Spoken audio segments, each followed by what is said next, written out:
Hello students, welcome to my YouTube channel easy learning.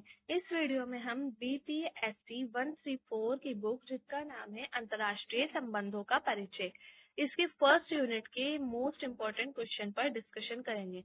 तो guys, इसके first unit का नाम है अंतर्राष्ट्रीय संबंधों की समझ। इसका पहले हम इसका नाम, क्योंकि अंतर्राष्ट्रीय संबंध इसी का नाम है, इस यूनिट का नाम भी और इस बुक का भी नाम है, तो पहले हम अंतर्राष्ट्रीय संबंध क्या होते हैं इसी पर डिस्कशन करेंगे। तो गाइस, वो स्टार्ट करने से पहले मैं आपसे कहना चाहती हूँ, आप प्लीज वीडियो को पूरा देखिए ताकि आपको अच्छे से समझ आ सके।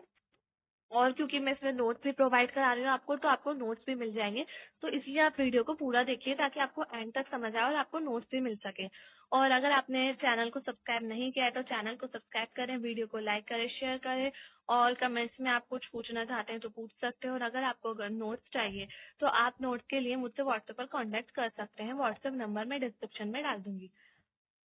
तो चलिए स्टार्ट करते हैं। अंतर्राष्ट्रीय संबंध या फिर इंटरनेशनल रिलेशन, ये क्या कहते हैं, क्यों कहते हैं इसे, और क्या होते हैं इंटरनेशनल रिलेशन, तो इसके बारे में हम जानेंगे पहले थोड़ा सा। फिर उसके बाद हमारा जो इम्पोर्टेंट क्वेश्चन है उस पर हम डिस्कशन करेंगे।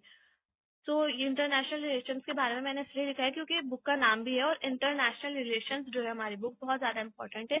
और क्योंकि बुक का नाम भी है, यूनिट का नाम भी है, तो इसलिए इसके बारे में तो जानना जरूरी होता है। तो अंतर्राष्ट्रीय संबंध यानी कि आईआर इंटरनेशनल रिलेशन राजनीतिक अध्ययन में वह क्षेत्र है जो संप्रभु राज्यों के बीच संबंधों से संबंधित है। संप्रभु राज्य मतलब कि जो स्वतंत्र राज्य हैं। स्वतंत्र राज्य नहीं कह सकते हम, राष्ट्र राष्ट्र कह सकते हैं, क्योंकि अंतर्राष्ट्रीय संबंधों की बात हो रही है तो देश आएंगे ना, इसमें कंट्रीज आएंगी, राष्ट्र आएंगे, तो ये जो राष्ट्र होते हैं उनके लिए राज्यों का यूज भी होता है राजनीति में। राज्य शब्द का यूज करते हैं कई कभार। तो यही है कि जो स्वतंत्र राज्य होते हैं उनके बीच जो संबंध होते हैं उन्हीं को ही हम अंतर्राष्ट्रीय संबंध कहते हैं। ये एक दूसरे तथा अंतर्राष्ट्रीय संस्थाओं के साथ राज्यों के व्यवहार का अध्ययन करता है। अंतर्राष्ट्रीय संबंध क्या होता है, मतलब अंतर्राष्ट्रीय संबंधों में किस चीज का अध्ययन किया जाता है।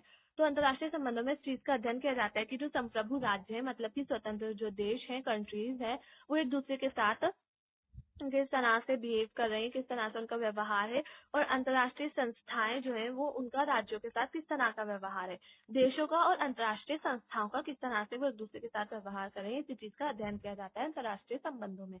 अंतर्राष्ट्रीय संबंध में राज्य के बीच सहयोग और असहयोग, अंतर्राष्ट्रीय संगठनों की भूमिका और काम, जैसे संयुक्त राष्ट्र, विश्व व्यापार संगठन और परमाणु आपूर्तिकर्ता समूह, बहुराष्ट्रीय निगमों, राज्य और गैर राज्य अभिकर्ता के काम, बहुत सारी चीजें आती हैं अंतर्राष्ट्रीय संबंधों में। जो जो मैं अभी इसमें नाम ले रही हूँ वो सब आते हैं अंतर्राष्ट्रीय संबंधों में।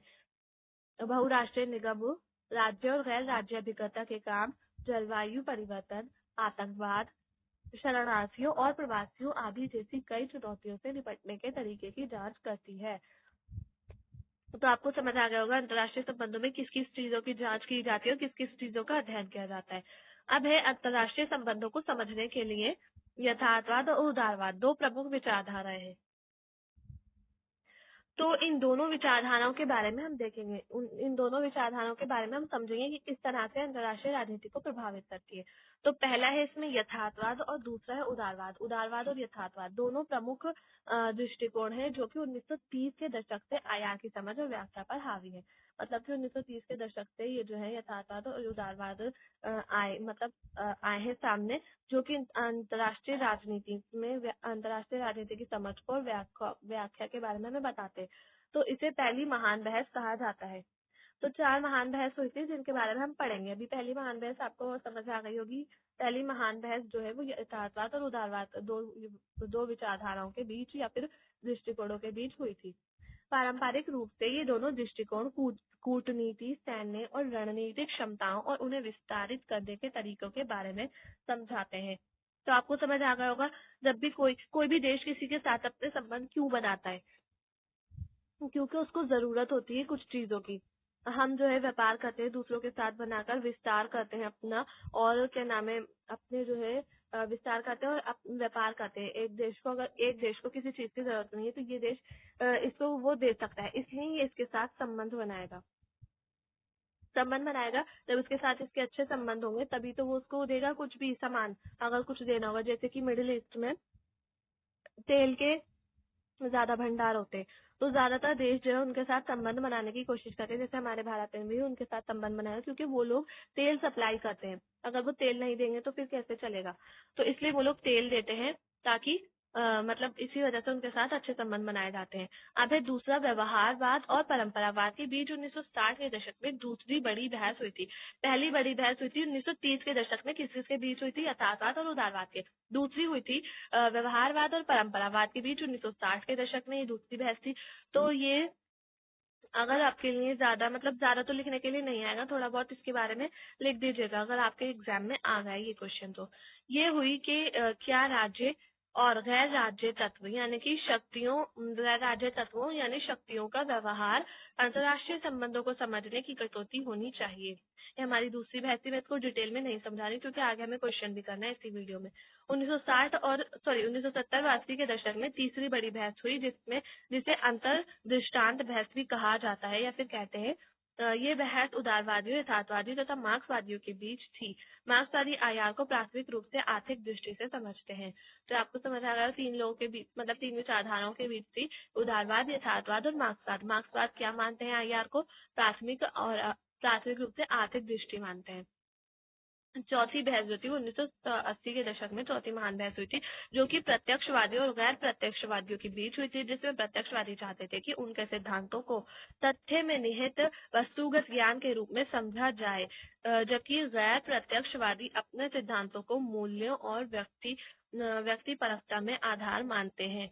तो ये चार महान बहस हुई थी। अब हमारा क्वेश्चन स्टार्ट होगा यहाँ से। फर्स्ट क्वेश्चन, अंतर्राष्ट्रीय संबंधों के अध्ययन के लिए यथार्थवाद, शास्त्रीय यथार्थवाद व नव यथार्थवाद का विश्लेषण करें। तो हमें किस किसके बारे में बताना है? यथार्थवाद, शास्त्रीय यथार्थवाद और नव यथार्थवाद।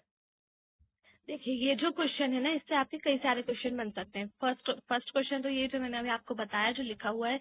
दूसरा क्वेश्चन ये है, अगर आपके पास पेन और पेपर है तो आप उस पर लिख लीजिए, नोटबुक लेकर बैठा करिए जब मैं आपको पढ़ाती हूँ, क्योंकि मैं बीच बीच में कुछ कुछ बताती रहती हूँ। तो इसके बाद जो है नेक्स्ट क्वेश्चन इसका ये हो सकता है कि शास्त्रीय यथार्थवाद और नव यथार्थवाद में क्या विभिन्नता है, या फिर डिफरेंस के बारे में आ सकता है कि इनके बीच क्या भिन्नता है, ये बताइए। या फिर ये आ सकता है कि यथार्थवाद पर टिप्पणी करें, या फिर यथार्थवाद और नव यथार्थवाद के बीच क्या विभिन्नता है ये बताने के लिए आ सकता है।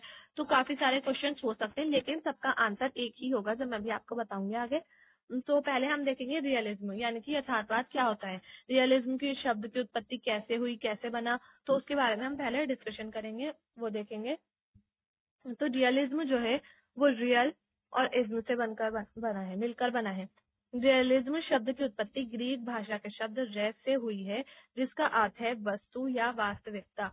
आपको समझ, यथार्थ का मतलब क्या होता है? यथार्थ का मतलब होता है रियलिटी या फिर रियलिज्म हम उसको बोल सकते हैं, वास्तविकता जो होती है। तो उसी को ही हम यथार्थवाद कहते हैं हिंदी में। अतः रियलिज्म का शाब्दिक अर्थ है वस्तु संबंधी विचारधारा। किसी वस्तु से संबंधित जो विचारधारा है वही रियलिज्म शब्द का रियल मतलब है, शाब्दिक अर्थ है। यानी ऐसी विचारधारा जो वास्तविकता या यथार्थ में विश्वास रखती है। मतलब जो यथार्थवाद है वो कल्पना में विश्वास नहीं रखता है, वो जो यथार्थ होता है, जो रियलिटी होती है, उसी में ही विश्वास रखता है। यथार्थवाद पाश्चात्य दर्शन की वह विचारधारा है जो वस्तु के अस्तित्व को ही यथार्थ मानती है, यानी व्यक्ति जो कुछ देखता है या अनुभव करता है वही सच है। यथार्थवादी जो विचारधारा है वो क्या मानती है? तो यहाँ से आपको बहुत इजीली समझ आ जाएगा कि ये बहुत इजी लैंग्वेज में लिखा हुआ है, इसलिए ये आपके लिए बहुत ज्यादा इंपॉर्टेंट हो जाता है, क्योंकि आपको कहीं भी इतनी इजी लैंग्वेज में नहीं लिखा हुआ मिलेगा। आप कहीं भी देख लीजिए, कहीं भी आपको ऐसे नोट्स नहीं मिलेंगे और ना ही बुक में मिलेगा। बुक में भी लिखा होता है लेकिन थोड़े हार्ड लैंग्वेज होती है। तो ये जो है यथार्थवादी विचारधारा क्या मानती है? वस्तु के अस्तित्व को ही सच मानती है। यथार्थ मतलब कि रियल मानती है, जो वस्तु है उसी का जो अस्तित्व है वो सच है, और उसके अलावा जो व्यक्ति है वो जो कुछ भी देखता है, जो कुछ भी अनुभव करता है वही सच होता है, ये मानते हैं यथार्थवादी लोग। ये विचारधारा सभी समस्याओं को वैज्ञानिक दृष्टिकोण से देखती है। मतलब कि हमारे एक्सपीरियंस पे, व्यक्ति के एक्सपीरियंस पर ही ये वो करती है, व्यक्ति के एक्सपीरियंस पर आधारित होती है। मतलब व्यक्ति जो एक्सपीरियंस करेगा वही सच होगा। और ये ऐसा किस में माना जाता है? विज्ञान में माना जाता है। तो इसलिए वैज्ञानिक दृष्टिकोण से भी देखती है समस्याओं को। तो अब यथार्थवाद की जो परिभाषा है उनके बारे में हम देख लेते हैं। रॉस के अनुसार पहली जो परिभाषा होगी वो रॉस की होगी। रॉस मानते हैं कि जो कुछ हम प्रत्यक्ष में अनुभव करते हैं उनके पीछे तथा उनसे मिलता जुलता वस्तुओं का यथार्थ जगाता है। आपको समझ आ गया होगा, इसमें कुछ समझाने वाली चीज नहीं है और मैं समझा भी नहीं सकती हूँ इतना ज्यादा डिटेल में। तो लिखने के लिए अगर आपके यथार्थवाद के बारे में आएगा तो आपको 1 या 2 परिभाषाएं लिख देनी होंगी, आपको फुल मार्क्स मिल जाएंगे, परिभाषाओं से ज्यादा मार्क्स मिलते हैं। कार्टर बी गुड के अनुसार यथार्थवाद वह सिद्धांत है जिसके अनुसार वस्तुगत यथार्थता तथा यथार्थता या भौतिक जगत चेतन मन से स्वतंत्र रूप में अस्तित्व रखता है। उसकी प्रकृति और उसके गुण उसके ज्ञान से मालूम होते हैं। तो ये दूसरी परिभाषा थी। अब हमारा नेक्स्ट जो टॉपिक रहेगा यथार्थवाद का, ये वो यथार्थवाद के मूल सिद्धांत, मेन थ्योरीज ऑफ रियलिज्म। तो कौन कौन से मूल सिद्धांत है उसके? पहला है प्रत्यक्ष जगत ही सच है, यानी जो वस्तुएं हम जगत में देखते हैं वही सच है। जो मैंने अभी आपको ऊपर बता दिया है वही है इसका पहला सिद्धांत। दूसरा है वर्तमान और व्यवहारिक जीवन पर बल देना, यानी वर्तमान जीवन को ही सुखपूर्वक बताना तथा भविष्य की चिंता ना करना। यह है हमारा दूसरा सिद्धांत। तीसरा सिद्धांत है ज्ञानेंद्रियां ही ज्ञान प्राप्त करने का साधन है। ये ज्ञानेंद्रियों द्वारा ज्ञान प्राप्त पर बल देता है। ज्ञानेंद्रिय क्या होते हैं? हमारे 6 सेंस होते हैं, सॉरी 5 सेंस, 6 5 सेंस होते हैं। 5 सेंस को ही, हमारे जो सेंसेस होते हैं उन्हीं को ही हम ज्ञानेंद्रिय बोलते हैं। इसमें 5 या 6 किसी भी सेंस की बात नहीं हुई है, सिर्फ सेंसेस की बात हुई है। तो ये बता रहा है कि जो सेंसेस होते हैं उन्हीं से ही हम अपना ज्ञान प्राप्त करते हैं और उन्हीं पर ही बल देना चाहिए, यथार्थवादी मानते हैं। और ज्ञानेंद्रिय द्वारा ज्ञान स्थायी होता है, मतलब जो ज्ञानेंद्रियों द्वारा हमें ज्ञान मिलता है वही सही होता है।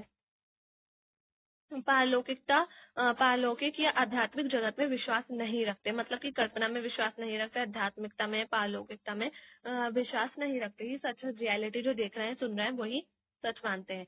तो मनुष्य संसार को सर्वश्रेष्ठ पदार्थ है क्योंकि मनुष्य में बुद्धि पाई जाती है। ऐसा मानते हैं कि जो व्यक्ति है वो सर्वश्रेष्ठ है क्योंकि उन्हीं के पास दिमाग होता है, उन्हीं के पास ही बुद्धि होती है। आत्म पदार्थ जन्य चेतन तत्व है, यानी आत्मा को पदार्थ के रूप में चेतन तत्व माना है। ये मानते हैं कि जो आत्मा है वो एक पदार्थ के रूप में चेतन तत्व है। तो आपको समझ आ गया होगा। हमारा नेक्स्ट टॉपिक है इसी का, यथार्थवादी शिक्षा के उद्देश्य। तो यथार्थवादी जो शिक्षा है उसके क्या क्या उद्देश्य हो सकते हैं? यथार्थवाद में जो यथार्थवादी लोग हैं वो अगर किसी को किसी चीज का अध्ययन देते हैं या फिर शिक्षा पढ़ाते हैं उनको, तो उसके क्या क्या उद्देश्य है? पहला है वर्तमान जीवन को सुखमय बनाना। जो यथार्थवादी होते हैं वो लोगों के जीवन को सुखमय बनाना चाहते हैं, इंद्रिय ज्ञान पर बल देते हैं, वैज्ञानिक दृष्टिकोण का विकास करते हैं और चौथा है मानसिक शक्तियों का विकास करते हैं। तो गाइज वीडियो जो है काफी लेंथी हो गई है और इसके बाद जो हमारा नेक्स्ट टॉपिक रहेगा ये रहेगा शास्त्रीय यथार्थवाद। तो शास्त्रीय यथार्थवाद और नव यथार्थवाद हम अपनी नेक्स्ट वीडियो में कवर करेंगे। इस वीडियो में सिर्फ इतना ही। अगर आपको वीडियो पसंद आए तो प्लीज वीडियो को लाइक करें, शेयर करें, चैनल को सब्सक्राइब करना ना भूलें। थैंक्स।